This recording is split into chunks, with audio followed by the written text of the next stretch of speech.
And welcome into Tennessee Tuesday, our second episode of season number 2. I'm your host, John Blankenship, with you this evening. Co-host Jason Boshears is out and about traveling, doing some other SCV business, or Michael Hardy, our guest this evening, or he may be, I don't know what he's doing. He's doing something that he's not with us tonight.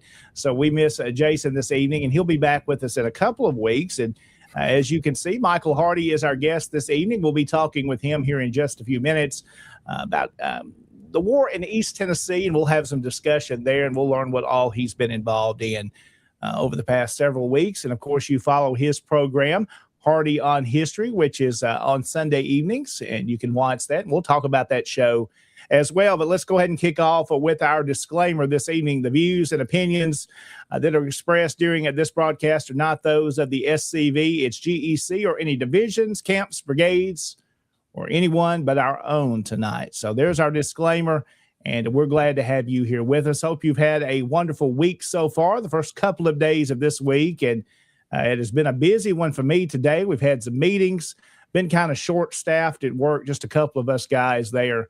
So it's been a long day, but I'm ready to kind of relax and talk some history this evening. And let's say hello to a few folks that have jumped on with us this evening. We'll put some of those comments on the screen tonight. Mr. Owens there from Virginia. Hello to him tonight. Also some others, Ryan Rogers jumping in there from the Alabama division. Good to see Ryan this evening. Also some other folks from all across the Confederation from the Texas-Louisiana line joining us tonight. There's Derek Glover as well from the Cumberland Plateau. He's up around Alvin C. York territory. I'm sure you're familiar with that, Mr. Hardy. Yes, sir. He's up not too far from your way. Also, Mr. Steve Reed is with us tonight. Looking forward to another great program. We hope it's a great one for you tonight, and do appreciate you watching tonight on, of course, SCV Chat, Tennessee Tuesdays, social media pages. Donald Gaines joining us there from Florence, Mississippi, from Camp 2278. Also, others tonight from up in Kentucky, the Kentucky Division Commander with us this evening. Kyle Thompson. David Pope, of course, with us. David has a program as well on Friday nights in the Friends of the Douglas South Hall Freeman page. He's 7 o'clock on Friday nights, of course, in Camp 87 there in Knoxville. Mr. Charles Array joining us this evening. I think he's been all around our area. I know he's been traveling, been following him on Facebook, and good to see him tonight. Let's see others we see here. You see some of the comments. We're going through several of those. Mr. Brooks here with us tonight. Rich Garcia, our lieutenant commander in the Tennessee Division. He's on board. Derek's got another comment there. And we do want to mention that, Derek, thanks for bringing that up. Connor Bond, one of the hosts and founders of SCV Chat. Connor's mom had been sick for several months now. Things did turn worse, and she did pass away. So our thoughts and prayers are with Connor, his sister there, and the loss of their mother. Great lady, and I believe the funeral service was today. So our thoughts and prayers continue with Connor Bond and his family during this time of loss of his mom. Know he's hurting, so we're definitely praying for them. Let's see. Also, others are joining us tonight. Mr. Elliot Jackson, he's on with us. Al joining there from Tullahoma. So several folks here from all around the Confederation. Camp 314 with us tonight. So again, we're glad to see all those folks. Mr. LeRae has been in Arkansas and Tennessee. I'm suspecting he passed my way if he came down I-40. I wish we could have got to catch up while he was this way. He may not have come I-40, but I suspect he did if he was heading back into Arkansas. So hope he has safe travels and appreciate him being with us tonight. So let's go ahead and jump into our discussion this evening and our guest, Mr. Michael C. Hardy, who is an author and historian, of course, host of Hardy on History. You see him all over the place in North Carolina, Tennessee. He'll travel about anywhere you want him to. If we need him to go to Canada, Mexico, overseas, I think he'll go.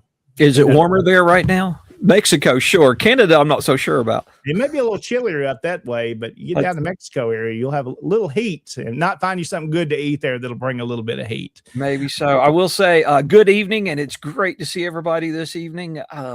Speaking of warmer, I am speaking at a Lee Jackson banquet in Ocala, Florida at the end of the month, January 24th. So I'm looking to be someplace warmer, especially after the next few days.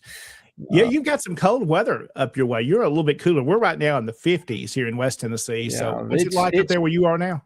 35 degrees here right now, and they're calling for snow tomorrow night. So it's okay. I mean, I sit in here by the fire and work, but there you go. Yeah. As long as you're warm, you're in the house and taking it easy, staying warm. And let's talk a little bit about you for folks that are watching tonight. I know many know you, but many may not. And we want to kind of do a little introduction here. Of course, we said author and historian. That's kind of generic. That covers a lot of stuff. You have written several books. Michael, tell me a little bit about some of the books you've written. And let's kind of start there, a little bit about you tonight. Sure. Well, I started researching writing about 30 years ago. Grew up reenacting, like really grew up reenacting. I started when I was 10 and joined SCV camp in my later teens, the Bluford M. Sims camp in Ocoee, Florida, but then moved here to Western North Carolina. I have a lot of family from Western North Carolina, East Tennessee, Eastern Kentucky, and got here and really was standing there. We actually moved to Boone for my wife to go to grad school, and I'm standing there looking at the shelves, and I'm like, man, there are so many great regiments, and stories out there, and nobody's telling those stories. And that's really where it started. I wrote my first book on the 37th North Carolina troops that served in the Army of Northern Virginia, and almost everything since then has in some way almost been connected to that first project, whether it's writing about Western North Carolina or East Tennessee, and it's not just wartime history. I write a lot of local history. I write a lot of North Carolina history. It just really goes all over the place. I think history should be accessible. That's very true. And so many times it's not. So what kind of where did you get your writing skills? Is that something you just developed for the first book, or I was a reader? Formal training? No, well, I mean, I went to university and all that other stuff, but it's really reading. I grew up devouring books left and right. My parents would take me to the library I would check out, and I grew up reading a lot of the classics. Clifford Dowdy, Burt Davis, Douglas Southall Freeman, Bruce Catton, just, all of those. Alan Nevins is another one. All of those books. And I really, at the time period, I really only read about the war almost exclusively. What sparked your interest in history? Maybe I should ask that. Did that come in with your parents? How did that? No, I had an uncle. When I was 10 years old in 1982, I had an uncle take me to a Civil War reenactment, and he bought me a hat and he bought me a jacket, and I got to carry the flag. And I thought that was the grandest thing in the world. And I went home and I said, Dad, we have got to go do this. And we did, and we'd go to, 3 or 4 reenactments a year. And then when I got old enough and could drive myself, and then, my late teens, early 20s, I was doing 25 or 30 events a year, traveling all over the eastern half of the United States, from the 125th Gettysburg to the 135th Gettysburg, the Sharpsburg / Antietam event that year, Murfreesboro, all of the big national events, got to go to all of those. And I remember being at Chickamauga, it's probably 1997. Our battalion fought in 4 of the 5 battles they had that weekend, and we were in the night battle on Saturday. And I remember taking the battalion back to camp, and I just happened to look back at the right time, and one of their aerial charges went off over the battalion. Oh, wow. And it just lit everybody up. And I'm like, this is the coolest thing in the world. Now, I don't do a lot of reenacting anymore. But that's kind of how you got really the interest started, was from the reenacting. Yep. We volunteer at a couple of historic sites as interpreters now. So I'm not out going to a lot of reenactments. If I can come home and not have a long rifle to clean, I'm really happy about that. Especially the term living historian more now. Is that the term? Living historian or historical interpreter. Okay. And that's really when you're at a historic site, you're really a interpreter. You're often interpreting pieces of the past for the public. And a lot of times it's mundane things, how they cook, how they lived, how much firewood they had to chop. But you do a lot that is site specific. But it's connecting people to that time period, and hope it sparks an interest in them to want to dig deeper and learn more beyond just the basics. Yes. And you'll find a lot of people that have a lot of great questions. You'll have people, we've noticed at some of the sites we volunteer at on a regular basis, they come back, they've heard something new that they want to talk about or something, and they'll come back again and again and again, and, with new questions and things. And that's a really cool part of it, is building that relationship with people. They're stuck in the 21st century. I'm stuck in the 18th or 19th century, depending on the site. But it's really great. It really is. And a lot of times people will talk about how there's not a lot of young people, but there are. I mean, we've noticed that. We've really started to pay attention to the amount of young people that are coming to these historic sites. That's good. And we've noticed, especially in the past year, since we have this influx of new people that are moving to the South, whether I'm volunteering in North Carolina or Tennessee or Southwest Virginia or wherever, we've got people coming out to these historic sites that are saying, I'm new to the area and I want to learn more.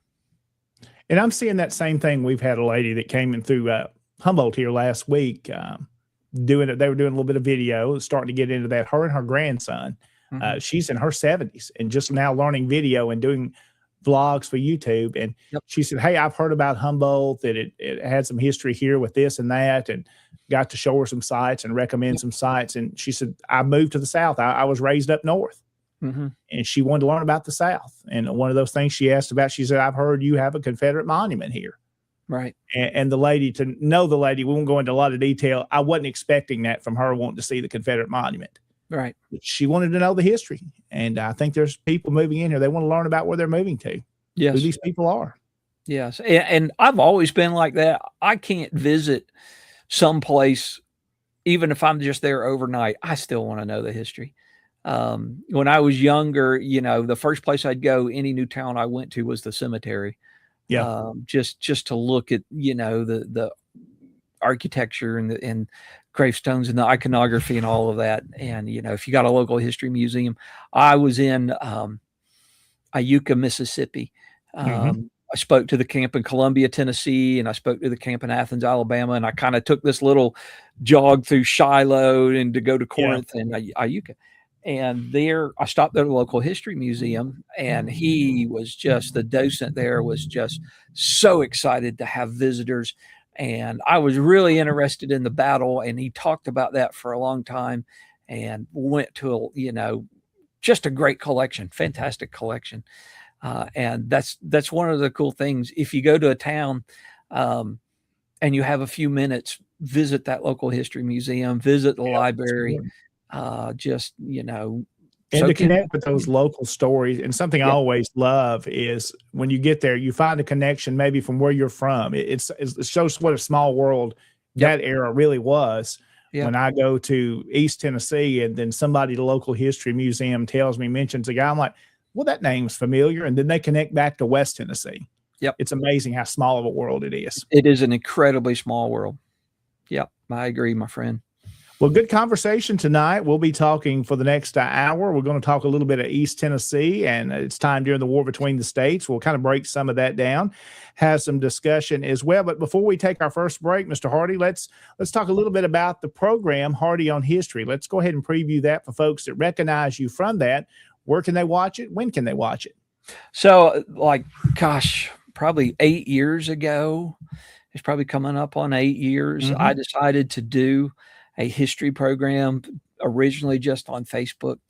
And I don't even remember what it was originally called. But it was Sunday Night History Chat for a long time, and I finally changed it to Hardy on History. Have ideas that I'm going to do a whole YouTube series in the near future, mostly about local history in different places. But it's Sunday nights, 8:30 p.m. Eastern time period.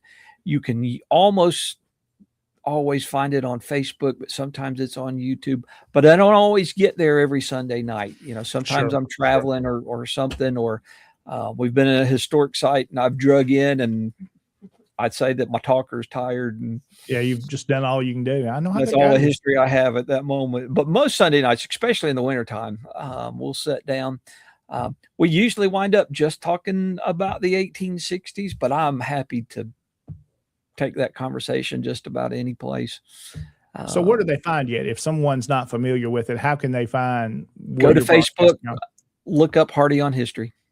Simple enough, easy to do. Simple enough. Yep. So that's going to be Sunday nights, 7:30. Is that right? 7:30 Central Time, 7:30 Central, and then 8:30 Eastern time. Yes, sir. So, of course, you can see that program. Well, we need to take our first break. Michael Hardy is our guest this evening as we're talking history discussion. We'll kind of have a wide topic here tonight and hope you'll enjoy the program and be with us. But let's say hello to a couple more folks before we take our first break here. Brigade Commander Dennis Stubblefield joining us from Portland tonight. So he's here with us. Also, Toby Oakley joining. Good evening to him as well. From our friends out in Arizona, Robert Corbin with us tonight. Ryan Rogers agreeing with us this evening. We always like when folks agree with us, but sometimes I like when folks don't because, hey, I'm not too good to learn something new and even be corrected. I've had to be done that way. We all don't know it all. So it's always good to learn from one another. And we hope these discussions like this, I know when I leave here tonight, I've got my notepad here. I'm going to be taking notes because every time I watch Mr. Hardy, I know I'm going to learn something new that I just don't know about. And he's a great researcher, a great author, and great historian. So I think you're going to enjoy this program tonight. And one more before we take our first break. Missouri bringing up the rear. My apologies there. And Springfield coming up a little late there, but we're glad to have Mr. Jenkins here with us tonight, joining us just from up the road in Missouri. And different folks say it different ways. Some folks say Missouri. Some folks say Missouri. Now, people tell me I say it wrong, Michael. They say I'm not saying I should be saying Missouri. But here in West Tennessee and in Gibson County and Humboldt, everybody I've grown up around, and we're all good Southern folks, we say Missouri. So we do too. Different folks say it different ways. That's okay. We've got a town here. It's kind of funny. If you're familiar with the name, Rutherford is how it's spelled. Yes. But if you're in Gibson County, you don't say it like that. It's got an L in it. It's Rutherford. But somebody's not from here if they pronounce it wrong. We have a town named for the Revolutionary War general and a county. It's Rutherford County and a Rutherfordton, North Carolina. So that's how you do it. Every area has its own way to pronounce it. And when somebody's a stranger and they're not from there, they'll mess that up. There's another town in Middle Tennessee you may have heard of. It was talking about Irish. Some will say Erin, Tennessee, Erin. Folks around here, and some that I know up that way, they pronounce it Erin, like you've got an ear as Erin. So my mom was born in a little coal mining camp in Wise County, Virginia, that everybody calls Rhoda. Okay. RHODA. Oh, wow. There's no E-I-E anywhere or anything on the end of that word, but it's Rhodey. I love it. I love it. Well, again, our time right now, it's about 7:21. Thank you for watching Tennessee Tuesday this evening. We do need to say thanks to our Patreon sponsors this evening. If you'd like to be a Patreon member and help support SCV Chat and Tennessee Tuesday and all of the programs that are associated with SCV Chat, again, you can go to scvchat.com.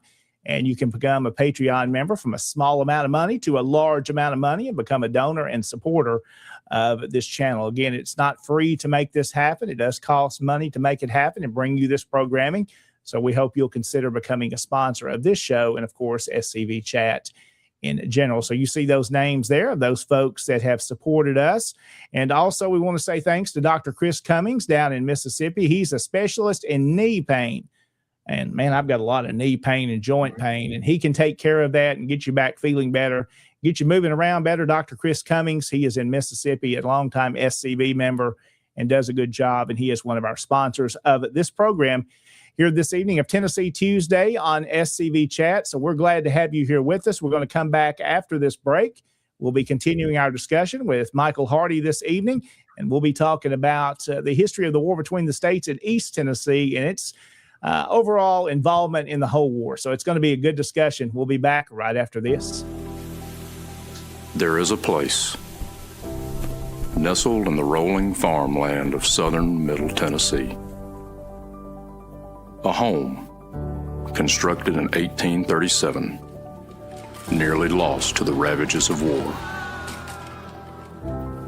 Saved by a servant and a Confederate general. A place where families loved and lost. If walls could talk, what stories could be told? If a place, a home, can feel love, loss, pain, surely this is one of those places. Nearby is a more recent structure, and inside are the stories of heroes and heroines, stories of battles won and lost, stories of sacrifices made by the people of its native soil. A place that will tell the true and complete story of the Southland and the war fought for its freedom. From the causes that led to the conflict to the modern-day struggles to protect Southern history. Historic Elm Springs and the Confederate Museum at Elm Springs are the general headquarters for the Sons of Confederate Veterans. A place where the story of the Southland and its historic struggle is preserved and told. Come and discover your history.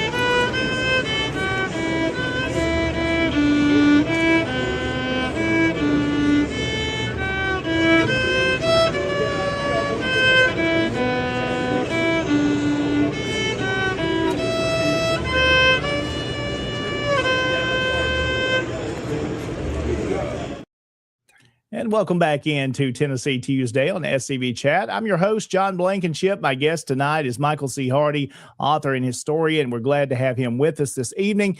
If you'd like to learn more about the organization, we'll be talking about some throughout the program tonight, the Sons of Confederate Veterans, especially the Tennessee Division. You can visit our website, TennesseeSCV.org. I serve currently as the Tennessee Division Commander. And if you're in Tennessee, we would love to have you as a member of one of our camps. If you're outside of Tennessee, we'd be happy to help you find a camp that's closest to you that you can join and be a part of. So TennesseeSCV.org is the website. Also, the disclaimer this evening, reminder, the views that you hear and expressed on this program are our own. Nothing to do with the SCV. It's DEC, GEC, brigades, camps, any of those involved. These are our own opinions tonight. So we're glad to have you with us tonight on Tennessee Tuesday. This is our second episode of season 2. Mr. Hardy, it's hard to believe tonight that we have already gone through our first season of 16 episodes. It's been a lot of fun, something me and Jason have talked about for a good while about wanting to do this. I'd kind of had this idea. Connor and Harrison started off over 5 years ago now with SCV Chat to bring our mission, our cause, and bring history out to the public and what we do. It's been successful, and we're glad to be able to be a part of that. And we continue tonight with talking with you. You're no stranger to video, of course, on social media, as you've been doing a program we talked before the break for several years now. It started with going back, about 8 years, I think you said it was? I think we're coming right up on 8 years. Probably in the next 3 or 4 weeks, it will be 8 years. Yeah, hard to believe that time. It was Sunday Night History Chat. I know when I first started watching is what it was called. And Sunday I think I've joined you a couple of times. We've had some good programs. Always enjoy watching. And now Hardy on History. It's got one of those big names now to it. That's right. That's right. Maybe it'll go someplace. Absolutely. Well, there's Mike Beck. I know you know him. He's not too far away from you up there in Morristown. So hello. Doing a great job at the Longstreet Museum. Yeah, he does a great job. And we'll be up there for the Tennessee Division reunion that's coming up in April. And we'll talk more about that a little bit later on as well. My friend Jim Collinsworth, who is our Tennessee Division chaplain, joining us this evening. So hello to Jim. Glad to have him here too. And also from the great state of Arkansas over in Hot Springs, from the James M. Keller Camp 648, Mr. Floyd Harvey with us, was there, I think it was about 3 years ago, I believe it was, for the national reunion. Great job there. I look forward to coming back to Hot Springs again. So we appreciate him being with us and all of you watching tonight. And now let's kind of jump into our topic this evening. We're going to be talking about East Tennessee, the war between the states, Confederate Union. We'll kind of go that way. And I'm not as knowledgeable, I don't mind admitting, of that area that I should be. So I know I'm going to learn something tonight. I think you watching this evening with us will learn something. And Michael Hardy, again, is our guest. And let's kind of jump into that conversation tonight, Michael. And I'm going to let you kind of lead off, and then we'll kind of go the direction you want to go. Sounds great. Sounds great. So probably 20 years ago, I was working on a book of, it was about the 58th North Carolina. And there were only 4 North Carolina infantry regiments that would serve in the Western Theater, either with the Army of Tennessee or the Department of Alabama, Louisiana, Mississippi. Well, the 58th was one of them. They spent the first 13 months of their service in East Tennessee. In fact, they may have actually been organized in East Tennessee. A couple of different stories about where that took place, but they spent the first 13 months basically doing garrison duties stretched out from Cumberland Gap all the way down toward Campbell's Bridge, not quite to Knoxville, but in that general area. And so one of the things I did as a part of my research is, I'm hitting the libraries over in East Tennessee, and I'm trying to find information, and you never know what little piece you're going to find that is going to help you tell a story. Well, I discovered that, and we'll come back to this in a minute. I discovered that there wasn't really a lot on the Confederate side when it comes to East Tennessee and the war. Yeah. And and I'll tell you a little side story about that. There were a lot of members of the 58th North Carolina who got sick during the war and died in East Tennessee. And there had been 2 or 3 of us that had looked for the cemetery where they were buried at for years.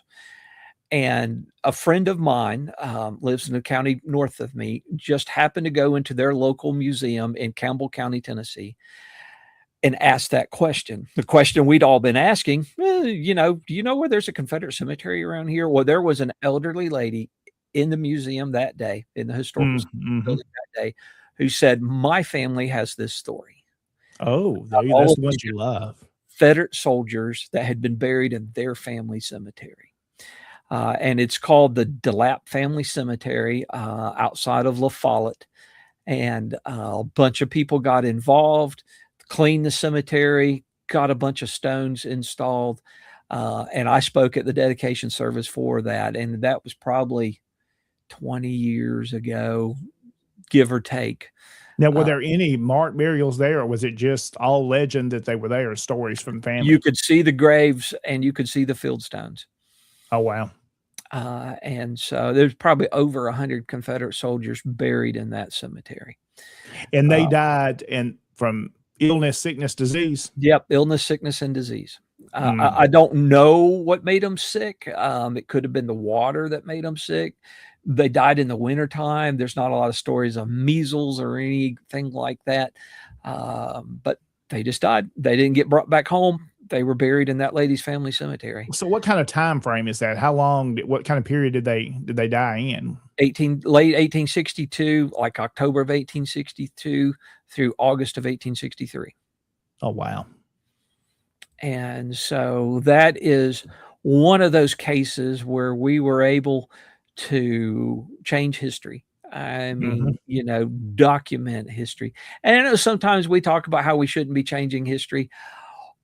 There's a lot of history to learn and things that need to be updated and things, because we've got so much, and technology's come into this. I'm sure you've seen this in your years of research when you used to have to travel everywhere, and you still have to do that. There's no way out of some of that. No. But when those researchers were doing it 50 years ago, 60 years ago, they didn't have access to some of the things we now have, and which when I started change history, but it's maybe corrected or added more information to. Well, at times we flat out change history.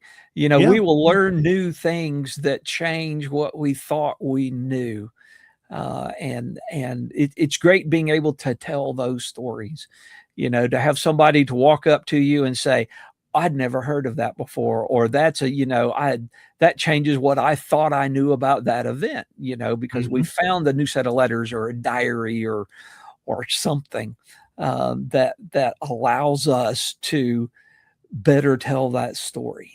How does that affect you in writing? That's something that's kind of been a challenge to me, and being local historian, county historian here, and telling our local stories. You always learn something new. I feel like when I've written this down and say, put it out to the public, maybe it's using social media, and then this new thing comes up that changes some of that. How do you handle that as a writer and as an author? When these things, you put a book out, and man, this whole new story is coming, it's changed some of that. How do you handle that and deal with that? I often say that if you want to know if something's right or wrong, put it in print. Yeah. Because, somebody's going to come up and say, that's not true or something. I think a lot of times if you talk long enough and beat the bushes, especially in doing local history, then a lot of times you're pretty sure about what you're going to write. But a lot of times it's in how you set it up. We think we know this story. This is what we think we know. This is what we heard. If you know something different, send us a note and we can make an addendum or something to this. But it is a challenge, and there have been occasions where I've printed something, written something, and had it published. And somebody has come in with new information or something. But that's what makes it exciting too. I mean, that's the fun of research. I mean, you're like me. We love research. Yes. We love discovering these things. I probably bore people today. I know I bore my wife to death with some of this stuff, Michael. Saying I've learned this new thing about somebody that's been dead 125, 130 years. And it's told so much more, but I want to make sure this is documented. It's important, like what we're talking about tonight. A lot of folks don't know much about Confederates in East Tennessee, that they were there, that there was Confederate stuff happening in East Tennessee, not all Union. Yes, I'll give you one more story, and then we'll go to East Tennessee. I wrote a book on North Carolina's aviation history that came out about 8 or 9 months ago.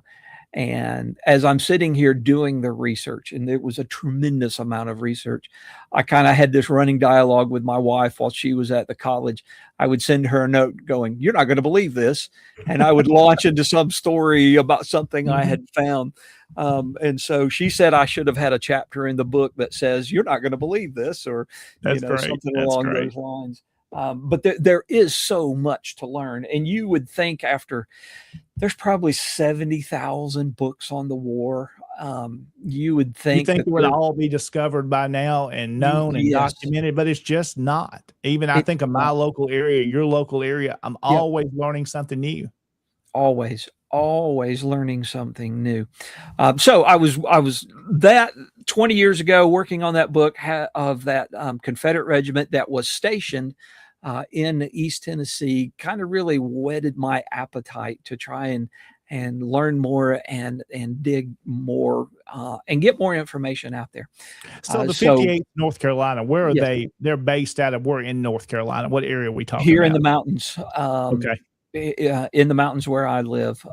All 12 of those companies came within a county or two from where I live right now. Okay. They were there in East Tennessee until Braxton Bragg did the big drawdown and shipped almost everybody to fight at Chickamauga. And then after Chickamauga, they are connected with the Army of Tennessee for pretty much the rest of the war. They do miss the Spring Hill and Nashville campaigns because they were guarding prisoners. They were not connected. I mean, they're still with the Army-ish, but they were escorting prisoners back through North Alabama and Mississippi, so they missed that campaign. Well, But who they're are some with of the the Army. folks leading the 58th North Carolina? Are there some names that our viewers are going to recognize right off, or they're mostly unknown names to us? The colonel is actually the namesake for my camp. Mhm. The Colonel John B. Palmer, fascinating individual. He was born in Plattsburgh, New York, and after his dad, who was a 2-term U.S. congressman, passed away, he moved to Detroit, Michigan, makes an absolute fortune, and in 1858 moves to about 3 miles from where I am right this minute, builds a big fine house,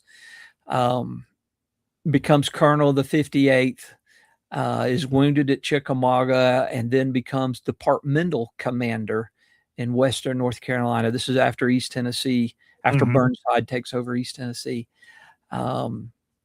Yankees burned his house in June of 1864. And after the war, he moves to Columbia, South Carolina, becomes president of 2 different banks and vice president of 2 different railroads. Hung out with Wade Hampton, just the upper crust of society. Well, The first time you mentioned being born up north and coming to the South. Where was his viewpoint? Where did he stand at the beginning of the war? Was he a Unionist? Where did he stand? No, he was not so much a Unionist. Like many people, he didn't want war. Yeah. But after the war is over, he has to apply for presidential pardon. Some of his neighbors from Detroit write in and say that he should not be pardoned because he was an unreconstructed rebel. Oh. So obviously his sympathies were really with Southern ideals. So, I mean, he's right there. I'll tell you a funny story. The first time I ever visited his grave, he's buried in Columbia, South Carolina. My wife, Elizabeth, went in the cemetery office because that cemetery he's buried in is huge. And there are 2 unused plots in 2 unused grave sites in his section, his family section. And the lady in the cemetery office was doing her best to sell those to my wife and me, so we could be buried with Colonel Palmer in Columbia, South Carolina. So that's just one of those amusing stories, family stories, history stories. But so 58th North Carolina troops were in East Tennessee for 13 months. guarding gaps. This is the time of Carter's raid and Yeah. several other things going on there in East Tennessee. And that kind of whets my appetite for that area's history. I have ancestors that lived in East Tennessee. They Mhm. were a part of the Watauga Association and that whole area going back into the 18th century. A few years later, I come up with this idea to write a book about some of the counties from North Carolina and East Tennessee that butt up against each other.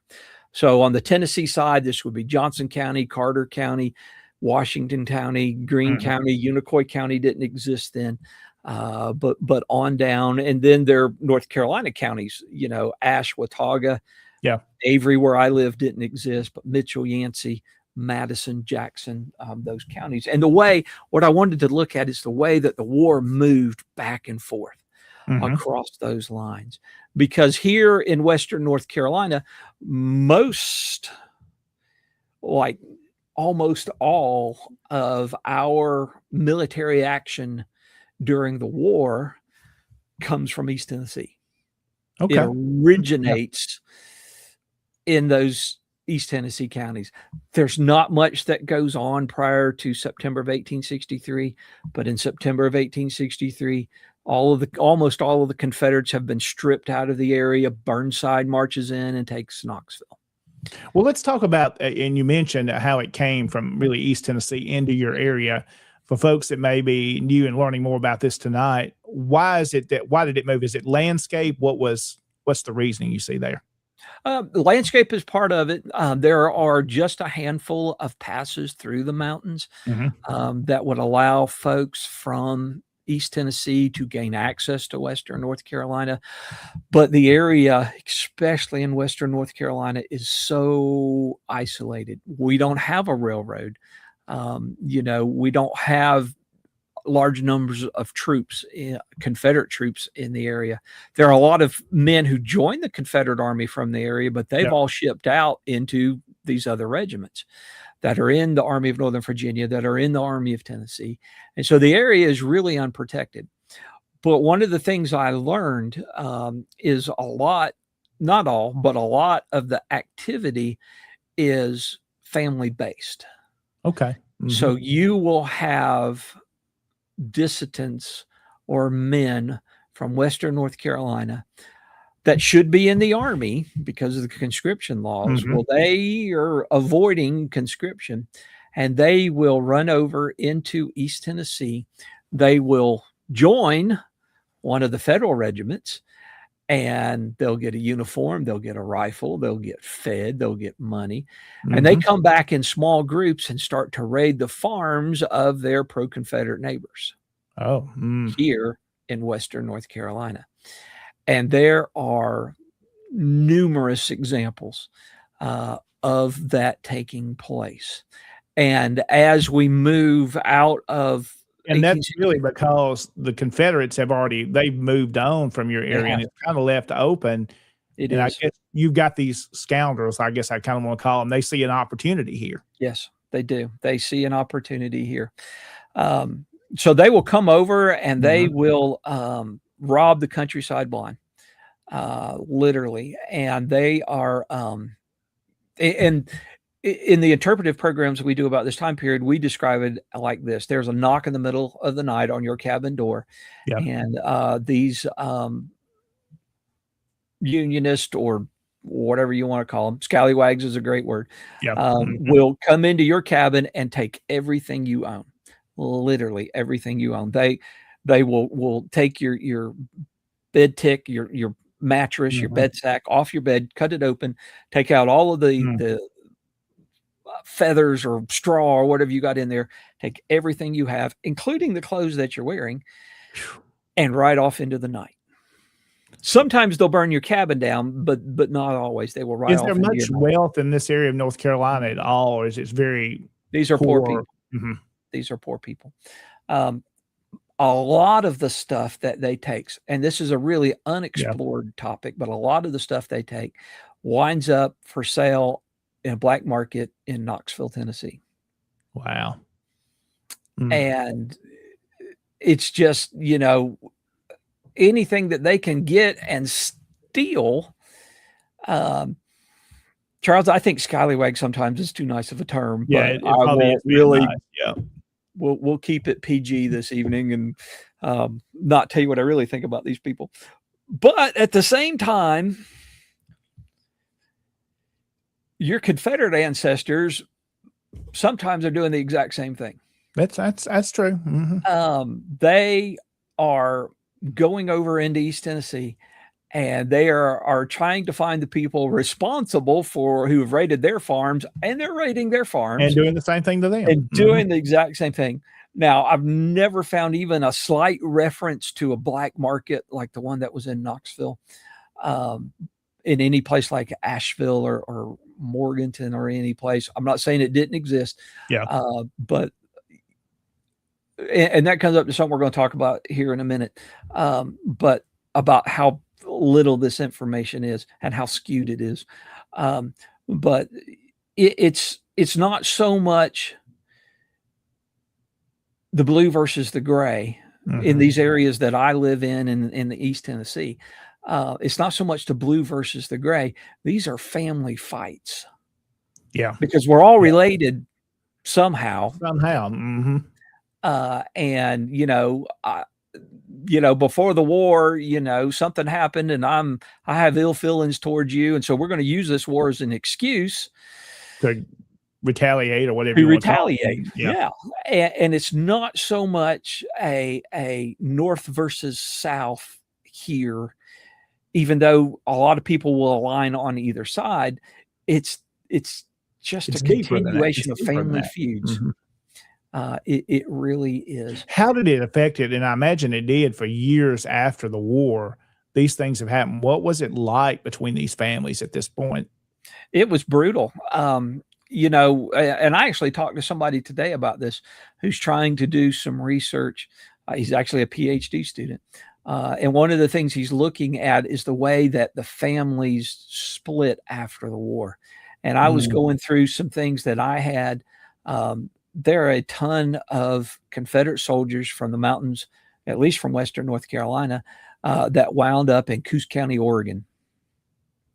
They got as far away from Southern Appalachia as they could and still remained in the United States. I mean, they're just gone, and so many people. I've got family stories of fights. I've got one story of, two brothers got into a fight who served on opposing sides, and one of them killed the other one. And it's really hard to research that Reconstruction time period here because of a lack of sources. I wish I had more that said how, John and his brother Thomas, how they handled family functions and funerals and court week and church, because they served on opposing sides. Yeah. But they don't have that. It's been lost. It was oral stories that have just been lost to time. Yep. Just lost the time. And in many cases, a lot of the atrocities that took place, especially against women, people didn't talk about it. Yeah. It's just, we talk about things like that now, but these were things you kept close to you and just never discussed again. Never discussed it. And I understand that on a personal level. As a researcher and a writer, that drives me crazy. You want to know these things. I want to know these things, and I want to tell these stories and preserve that history and get that information out there. Was there any home guard left in your area of North Carolina? Were there any men left, older men that were able to protect any? Or yes. So with the home guard, at least in North Carolina, back up for a minute though. When conscription was passed in April of 1862, if you were a county official, if you were a justice of the peace or the sheriff or the coroner or whatever, you didn't get drafted. You did not get conscripted in the Confederate Army. Those are like civil officials, your postmaster and all of that, and they were exempt from Confederate service. But at least here in North Carolina, when the Home Guard is created, they are liable for home guard duty. So that becomes the basis for your home guard companies. And all counties had at least one home guard. They at times were pretty brutal. If you have seen the movie Cold Mountain or read the book, Charles Frazier's book, a lot of that is based upon true accounts. Now, if your family were good pro-Confederate people, the home guard was your best friend. Yeah. They'd come cut wood for you. They would help with your harvest, whatever.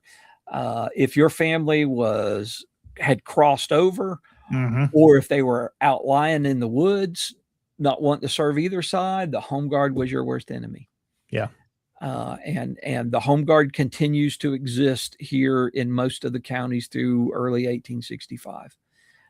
So it's a true challenge, and home guard records are few and far between. I mean, that's the same way it is here. We have in our county court minutes, we have who they were, but that's really all we know of them. We don't know how they acted, what they did. Yeah. It's a really, really hard to do that level of research. Well, it's interesting you mentioned, and this is something I made a note of because I want to do some more research on something I hadn't thought of, is it was county officials, maybe elected officials that held more important roles. Yes. That avoided that conscription there. That's interesting to see some of the names in our local ones that it's give me something to research now. At least here in North Carolina, we don't have county commissioners. We have a court of pleas and sessions. And we would, the same way. Yeah. Each county is divided up into however many districts. And each one of those districts has a justice of the peace. And those justices of the peace make up your court of pleas and sessions. And they're kind of doing the role of what county commissioners do today. They are working on the roads. They're doing bastardy bonds. They're doing just any of that stuff. We don't have bastardy bonds anymore, but that's something they did then. And, that was something, indentures, just taking care of the county courthouse, the jail, whatever. That's what they did. I really liked it, what we call road commissioners today, what you had in our area. Same, I'm sure, like you did. You were responsible for this section of the road. Someone was appointed over it. And we look in some of our court minutes for our county court. And, man, it was a big deal. These people that didn't take care of their road, the fines that would come from that. And it was pretty serious. Pretty serious stuff. And those men were not liable for conscription. But at least in North Carolina, they are like the nucleus of the home guard. Other home guard members are like soldiers that have been discharged from the Army for sickness or wounds, some type of disability. A lot of times they're in the home guard. In fact, at least 2 of our 3 home guard commanders here were former Confederate soldiers.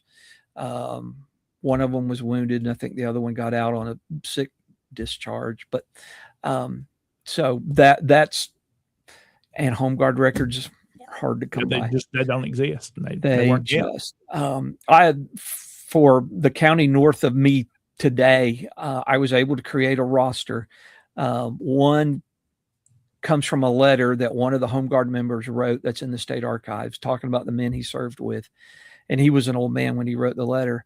And the other one comes in one day. I'm doing a program, and a lady walks in with a brown paper bag. And in that paper bag is a book that's got the roster. It's a wartime penciled in book, the roster for Company A of the 11th Battalion Home Guard. And so I know more about that home guard than I do others because I have that roster. So if you're out there doing research on a particular county, you never know what's going to walk through that door, that somebody has had in their family. It's in their attic, it's in a trunk or whatever. And we always get really excited when that happens. You being in the library business. Yeah. So we know the 58th North Carolina spent their time in East Tennessee. And what else was happening in that area at the time? Do we want to kind of jump back to that? Well, we've got a lot going on. We've got the bridge burning episode in November of 1861. That is why the 58th North Carolina is formed. A bunch of dissidents, Unionists in East Tennessee come up with this plan. Samuel Carter's involved. Come up with this plan that if they can knock out the railroad bridges in between Bristol and Chattanooga. Then the Federal Army, which is poised above Cumberland Gap, can swiftly move. This is their story. Swiftly move into the area, and all the local Unionists in East Tennessee will be saved from the evil Confederates. And it didn't work out very good. There were several bridges burned, but the Federal Army up above Cumberland Gap never got permission to enter the state.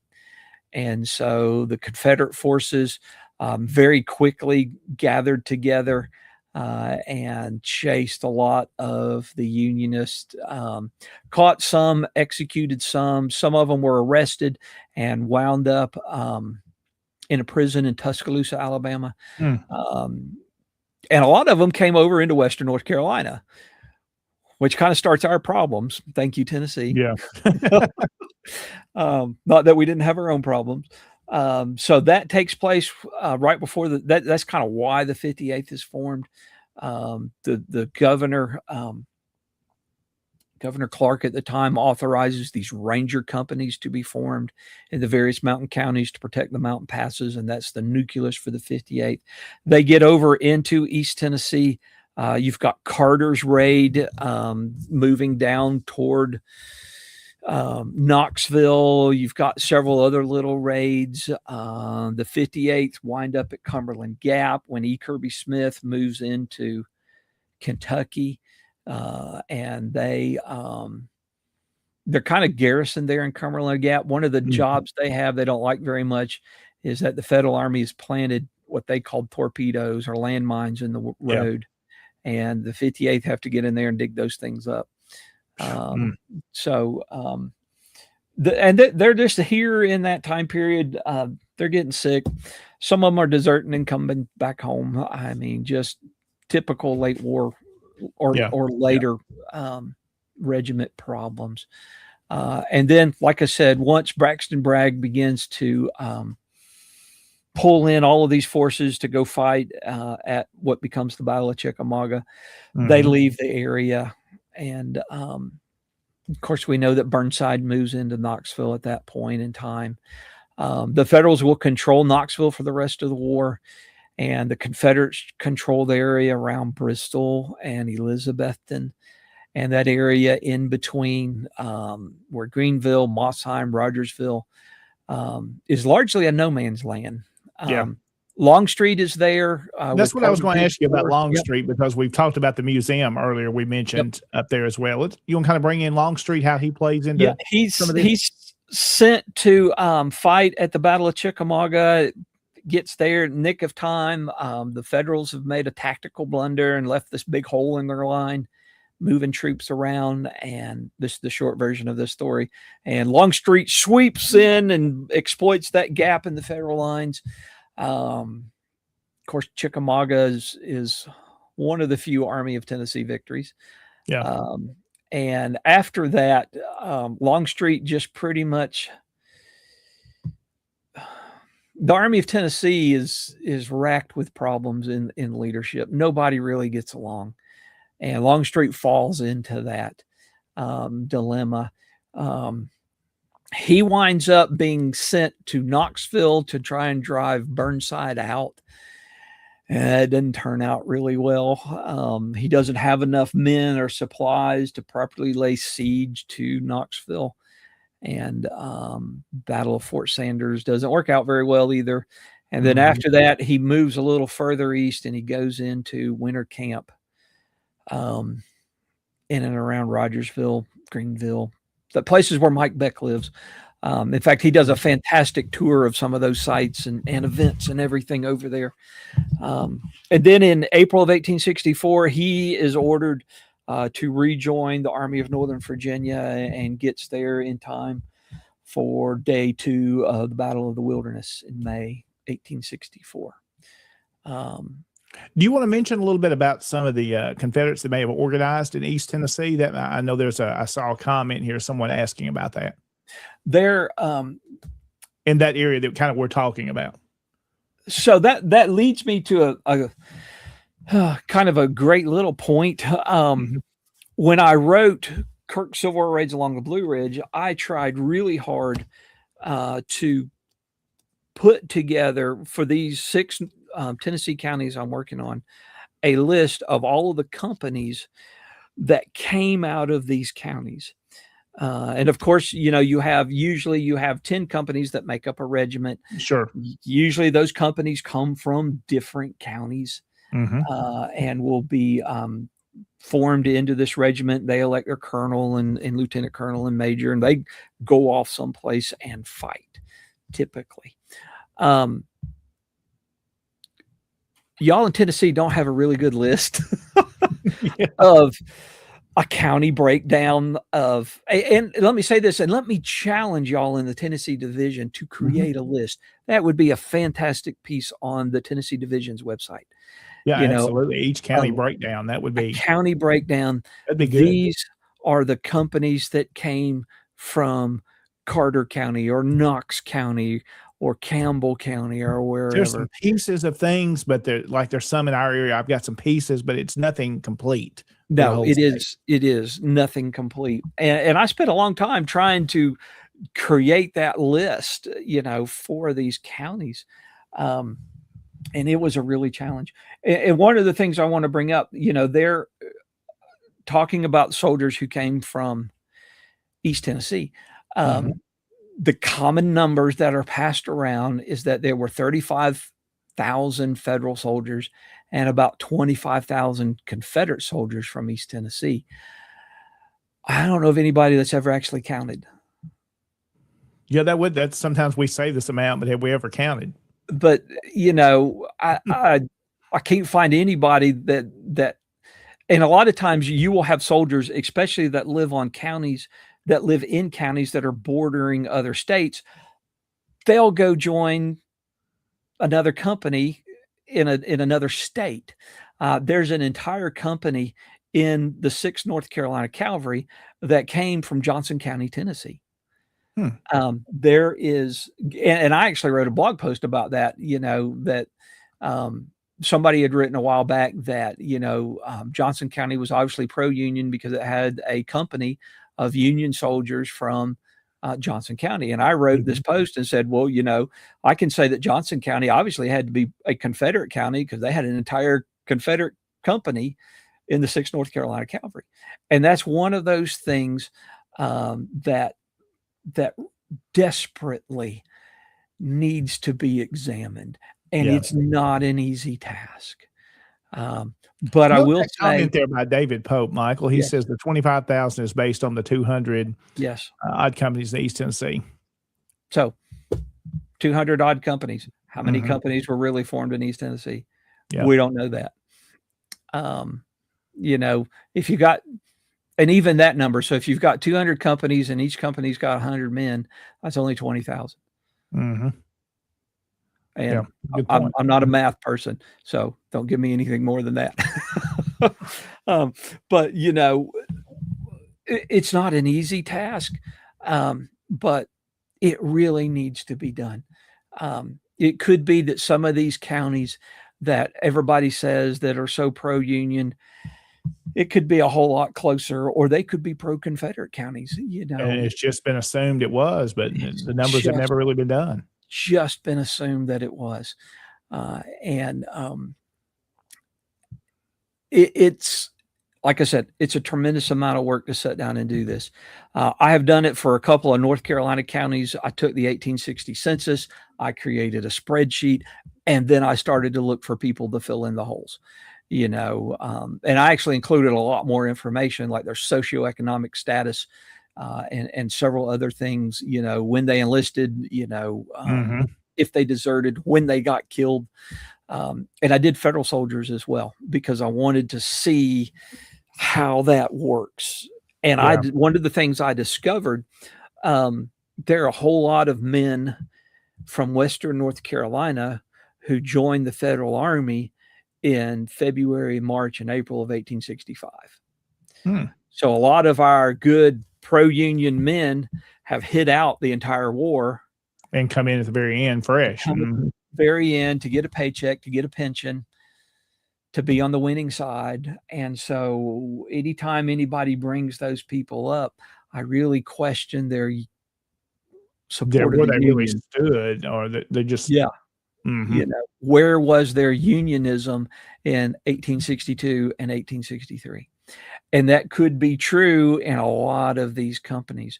There's also another company I found, and I don't exactly remember which one. Actually, it was an entire regiment of Unionists from East Tennessee that didn't exist during the war. Hmm. I think it's the 3rd Tennessee Cavalry. That doesn't sound right. I'll have to look it up and get back Yeah. to you. But they, after the war was over, so they could get pensions, they created this roster of men that had served in this regiment during the war, and it was never existed. approved, and nobody said anything about it. Mm. So there's a lot of skullduggery. There's a good word for this evening. Yeah, I mean, we A got lot of, people like this today the same way. They jump in yeah, at the end to reap the yeah, benefits. that's right. Absolutely right. So I started doing research, and I started looking at these six Tennessee counties, and I dug as deep as I could. You know, I hit pensions, and I hit Southern Claims Commissions, and I hit newspapers and family histories and all of these things, trying to build as much of this story as possible. And I discovered several things. One of the things that I discovered is that, you know, we talk about how a lot of people, we don't talk about it that much, but a lot of people talk about how pro-union East Tennessee was. And the reason why that gets talked about is because starting in 1868, 1867, people start to write books That's about true. East Tennessee. Mhm. And I pulled some of them off my shelf. I won't remember all the dates right now, but you've got Dan Ellis and his Thrilling Adventures, Yeah. which influences everything that has been written about East Tennessee in the war since. So this book came out 67, 68, and Mhm. it's still a major player. It is still making an impact. You've got Oliver P. Temple's East Tennessee and Civil War. It came out before Yeah. the turn of the Yeah, 20th yeah. century. Mhm. You've got Scott and Angel's history, the 13th Tennessee Cavalry, still influencing history.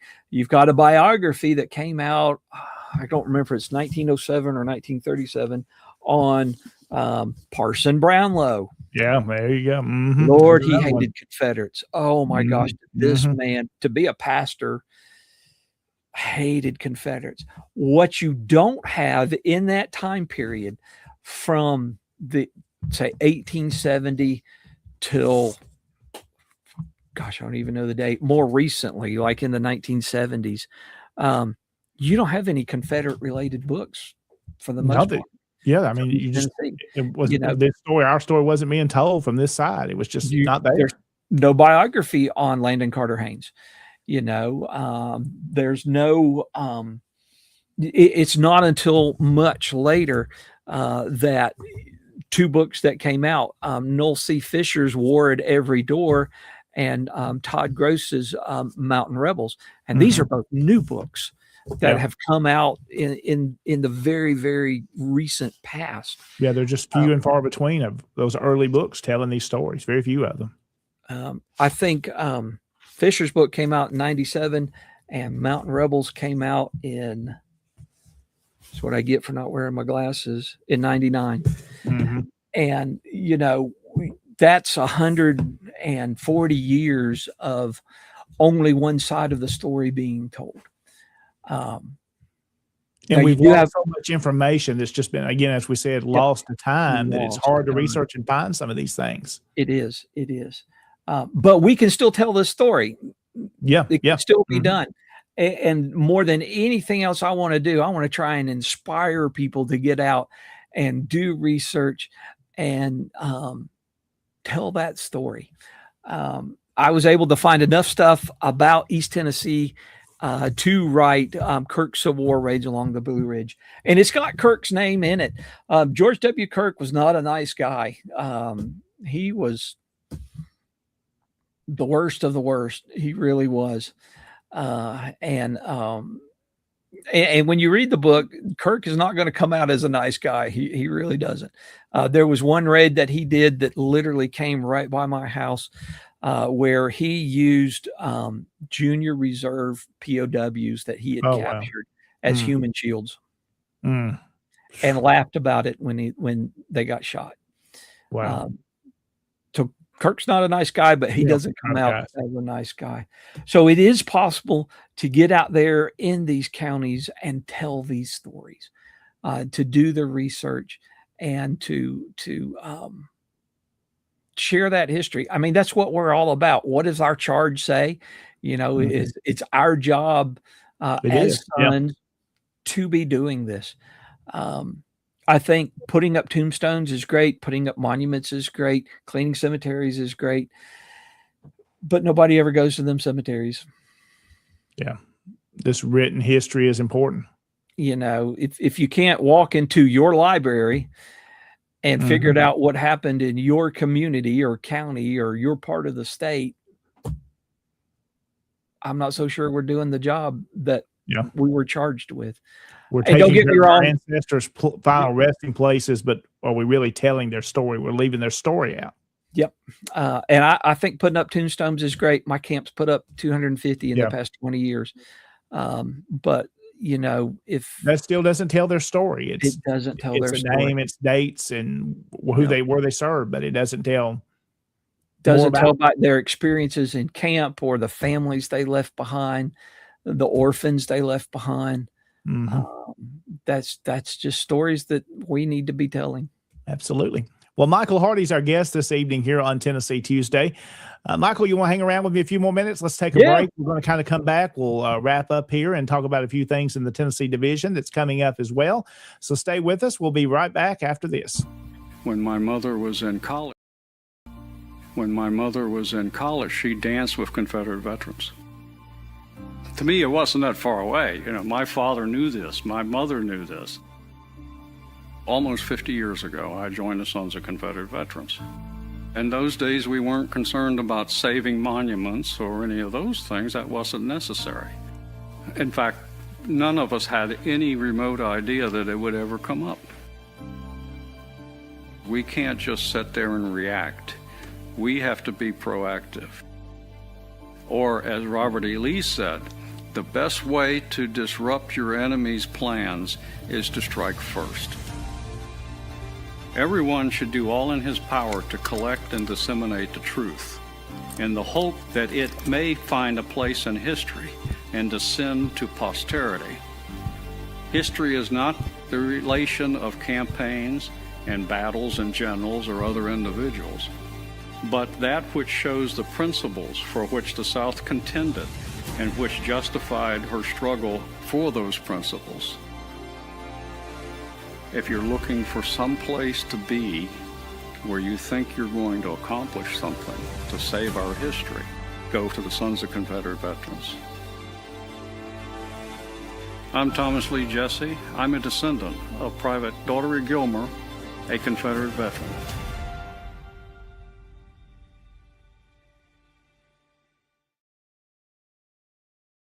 And we continue on Tennessee Tuesday on this Tuesday, January the 13th. Thank you for watching with us tonight. Our guest is Michael C. Hardy, who is an author and historian. We've been talking about East Tennessee and the war, and also, I guess we'd say, some of Western North Carolina, where the border of Tennessee and North Carolina connect there. Some good stuff we've learned tonight and some good information so far, and we appreciate him joining us this evening. And Michael, let's talk a little bit about, again, your program Hardy on History. So if folks want to follow you and watch and hear these history discussions, and then we'll kind of talk a little bit about some of your books and how they can reach out to you.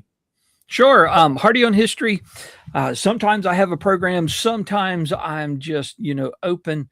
I usually have something to talk about, but I just kind of open the floor up. Any question anybody wants to answer.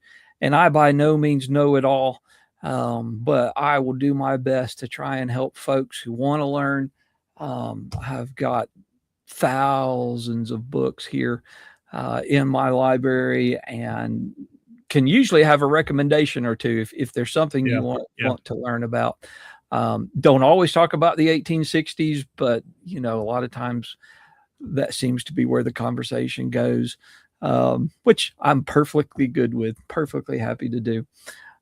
So that's Hardy on History. You can usually almost always find it on Facebook. If I have a guest or somebody come on, then I'll usually throw it up on YouTube as well. I know I've got Chris Hartley coming on soon, who's going to be talking about his new book on D.H. Hill. And it's most Sunday nights, 8:30 Eastern time, 7:30 Central time. Hardy on History. Very good show. So if they want to learn more about, how many books have you written now? How many you got to your name? Published 28, 29 and 30 have been turned in. Wow. But I have written 28 published books that cover a lot of different aspects of the war. It's not all wartime history. Like I said earlier, I do some other things, do local history or whatever.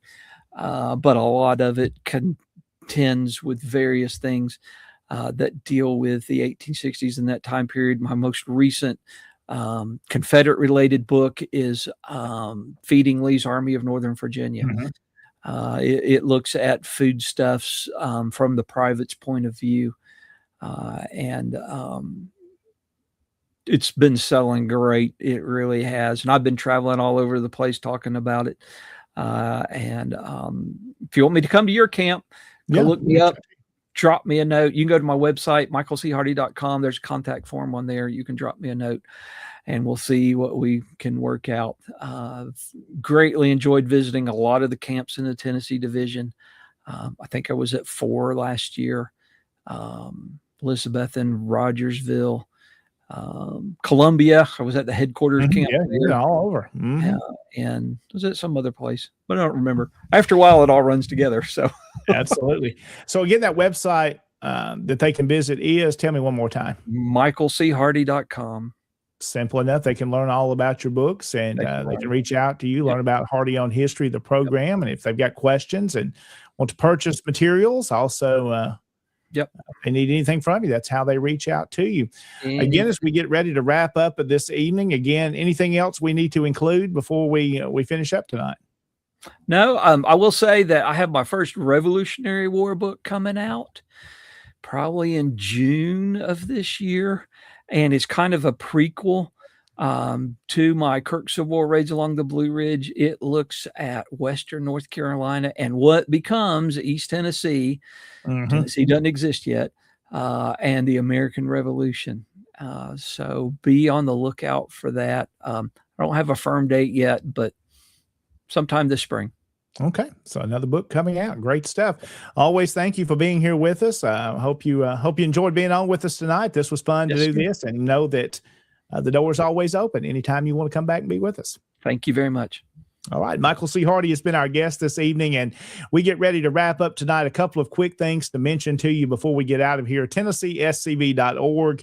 If you want to learn more about our Tennessee Division reunion, which is coming up in mid-April, that's going to be in East Tennessee, and it's going to be up in Morristown, and will also be at the General Longstreet Museum for a monument dedication. The easiest way to tell you to get the details and registration is TennesseeSCV.org. And we'll be back with you again next Tuesday night for another episode. It'll be me solo next week. We'll probably have a guest, but Jason Boshears, who is our co-host, is out and about traveling some the next couple of weeks. And I believe he's doing some Lee Jackson banquets in there as well, as those are taking place across our different camps. Again, we're glad that you've been with us tonight. Hope you've enjoyed the program. And again, as we wrap up on this Tuesday evening, I hope you have a safe rest of this week. And we will be back with you next week here on Tennessee Tuesday. Have yourself a great night, everybody. God bless.